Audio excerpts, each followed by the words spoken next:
গতকাল প্রচণ্ড বৃষ্টি হচ্ছিল, তখন আমি ট্রেন থেকে নামি রাত 11:30 নাগাদ, পুরো 11:30 বাজে। তো তখন একটা জিনিস থেকে চমকে উঠলাম, যেটা হচ্ছে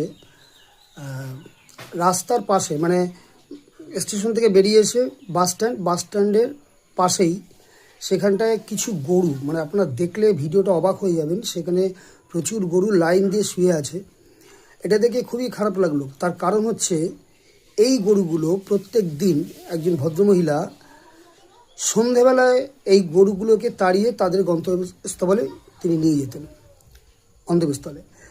তো প্রত্যেক দিন নিয়ে যেতেন, জানি না গতকাল কেন উনি নিয়ে যেতে পারিনি, হয়তো প্রচণ্ড বৃষ্টির ফলে। কিন্তু এই যে গরুগুলো, আমাদের গোমাতারা যে এই কষ্ট পেয়েছে, এটা কিন্তু আমাদের সত্যি খুব কষ্টের ব্যাপার।